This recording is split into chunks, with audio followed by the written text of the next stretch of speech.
1 week ago tonight, a Waverly High School sophomore lost her life. A driver who police say was drunk slammed head-on into the car the victim was riding in on Highway 50 near the Platte River. Tonight, her death is affecting her friends and also raising the issue of repeat drunk drivers in our state.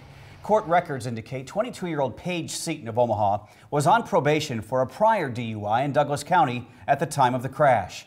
Good evening, I'm Craig DeGrelli. And I'm Jennifer Griswold. One group whose goal is to reduce alcohol-related injuries and deaths says Nebraska is one of the nation's worst states when it comes to repeat offenders.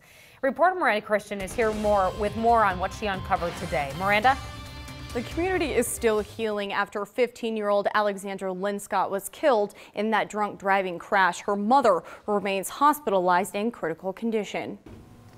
Pages in a memory book are helping Motion 41 Dance Studio heal after losing one of their own. Alex was not only a beautiful and aspiring young professional dancer, but she was just a vivacious and full of life young person. Alexandra Linscott danced here for 5 years, pursuing her dreams of becoming a professional dancer. It's difficult even as an adult to understand why, such a young life has to be taken. Studio co-owner Suzanne Chowning says everyone is trying to heal. The last week has been filled with emotion.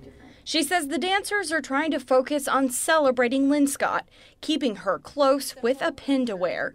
Linscott and her mother were hit by 22-year-old Paige Seaton, who police say was drunk 2 times over the legal limit. Seaton was also on probation for a DUI in Douglas County. Nebraska is the second worst in the country in terms of self-reported drinking and driving. Chris Wagner with Project Extra Mile says drinking and driving is a huge problem in Nebraska, especially when it comes to repeat offenders.